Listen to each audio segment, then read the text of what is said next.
Les mecs, le match vient de se terminer. J'ai encore 150 de BPM. Qu'est-ce qui vient de se passer ce soir à l'Estadio de la Luz à Benfica?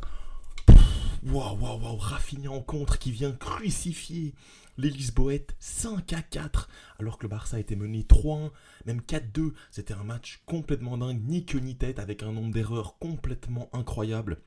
On va essayer de revenir là-dessus le plus au calme possible, mais vous le savez, en tant que fan du Barça, j'ai vécu un match incroyable. J'ai été d'abord extrêmement en colère contre mon équipe, et puis au final, cette explosion de joie parce que cette équipe, elle a du caractère, elle a quelque chose.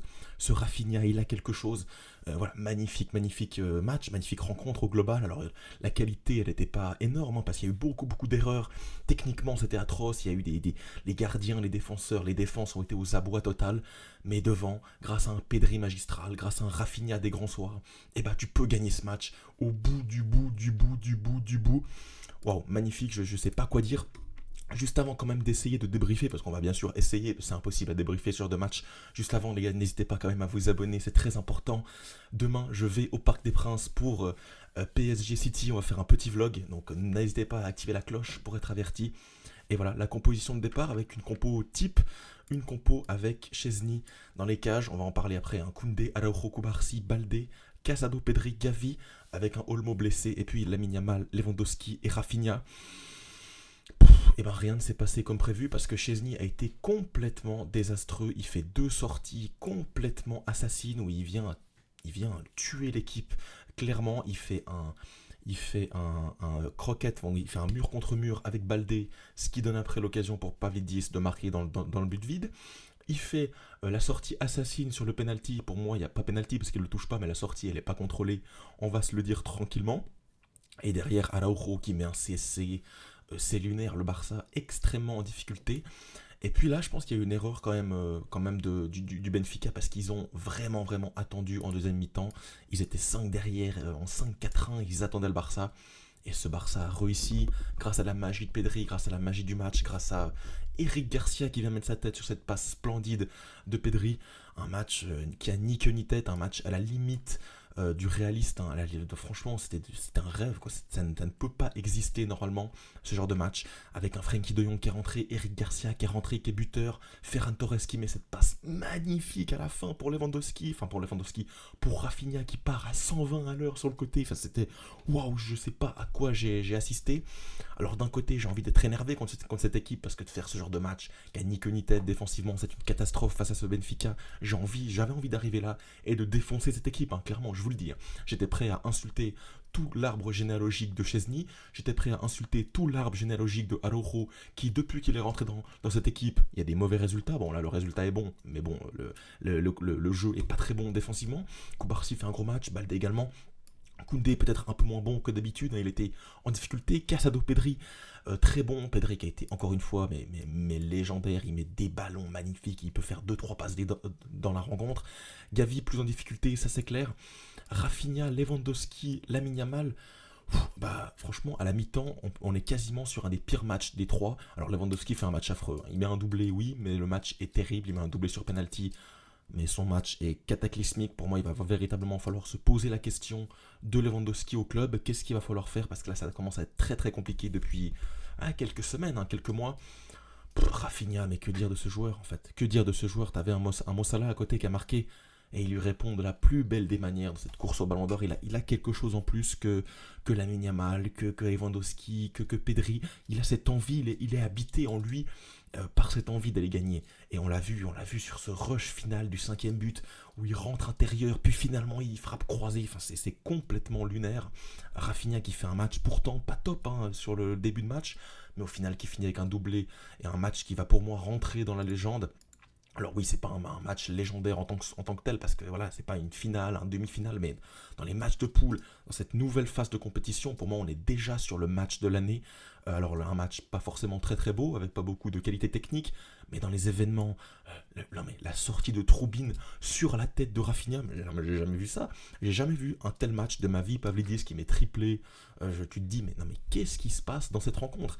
Et franchement, c'est un résultat qui, quand il est acquis, est quand même très important pour le Barça. Parce que le Barça qui conforte déjà la place dans le top 8 est maintenant définitive. On est qualifié pour les huitièmes de finale directement, c'est très bien. On va sûrement revenir dessus prochainement. 18 points. Qu'une défaite en 7 matchs en Europe, t'es quand même très très solide si on revient un petit peu plus calmement. Et puis voilà, tu te qualifies donc huitième. Pour Benfica, par contre, là c'est quasiment... Waouh, c'est très très dur, hein, parce que du coup Benfica est bloqué à 10 points maintenant.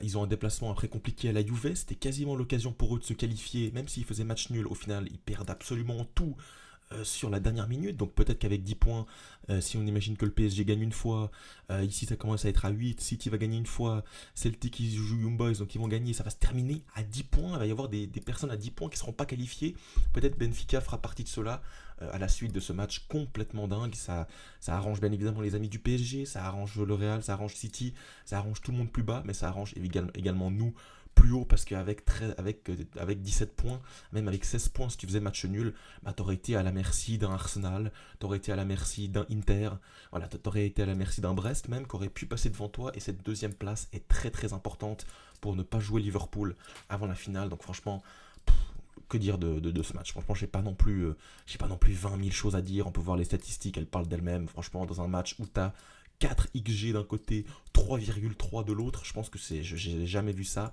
Un nombre de grandes occasions, mais 6 à 7, un match lunaire. Il y a eu tellement de buts, il y a eu 9 buts en 90 minutes, donc ça fait un but tous les 10 minutes.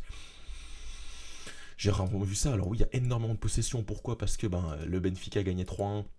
Forcément, ils ont reculé. Mais voilà, franchement, complètement dingue. Alors pour parler, je pense qu'on peut regarder les statistiques de Lewandowski qui franchement fait un match. Le match il est atroce, hein, on peut se le dire tranquillement parce qu'il loupe énormément de duels. Dans les dribbles il est catastrophique, dans les duels il est catastrophique. Duels remportés, 3 duels remportés sur 11, donc il remporte très peu de duels, les duels aériens non plus. On est sur un match de Lamine Yamal que j'ai trouvé également très compliqué. Alors oui, il a cette petite passe, il réussit du reste 100% de ses dribbles, c'est magnifique, mais au niveau des centres, je l'ai trouvé un petit peu au-dessous. Les passes longues, ça a un peu moins passé que d'habitude. Mais voilà, dans un match d'une telle folie, dans un match complètement dingue, il a quand même réussi beaucoup de duels. C'est pas Lamine Yamal que j'ai envie d'offenser. Voilà, par contre, défensivement, on n'y est absolument pas. On l'a encore vu depuis le départ de Martinez, blessé, depuis Peña qui est un peu sorti de cette équipe. On voit que Chesney, quand il faut défendre haut, quand il faut sortir de ses cages, mon Dieu, la sortie qui vient tabasser Baldé, il peut le blesser, il peut les deux être blessés. À ce moment-là, je suis abasourdi devant ma télé, quoi. C'est dingue ce qui s'est passé. Donc Chesney, pour moi, là, faut passer sur le banc, hein, c'est terrible. Alors que j'ai trouvé très inquiétant, que ce soit pour défendre le grand espace, la ligne défensive, elle n'a pas du tout fonctionné, alors qu'Obarsi, heureusement qu'il était là, Baldé défensivement, il a bien couvert. Mais à part ça, ça passait extrêmement facilement dans le dos. Il y a même eu encore des occasions. Chesney qui fait encore un gros arrêt à la fin, qui est très important. Mais waouh, sinon, ça peut faire vraiment un lot de buts vraiment, vraiment dingue. Bon, les gars, je pense qu'on a un peu tout dit sur ce match. N'hésitez pas, évidemment, à me donner vos ressentis dans les commentaires. Et on se retrouve dès jeudi pour le vlog. On va essayer de faire une belle chose. Je pars demain matin pour Paris. Alors on va essayer de vous prendre un peu avec moi durant la journée. On va également rencontrer Sim, on va également faire un peu des interviews, etc. Ça va être complètement dingue. On se retrouve donc pour ce vlog jeudi. Pour ne pas le louper, n'hésitez pas à vous abonner, liker, commenter et bien évidemment activer la cloche pour être averti quand les prochaines vidéos vont sortir. Encore dingue, là je sais pas comment je vais m'endormir. J'ai encore le cœur qui bat hyper rapidement. En tout cas on va essayer. Et nous on se retrouve très vite pour de nouvelles vidéos. Ce Barça est inquiétant, ce Barça prend des buts, mais ce Barça nous procure énormément d'émotions. Ciao et Visca Barça.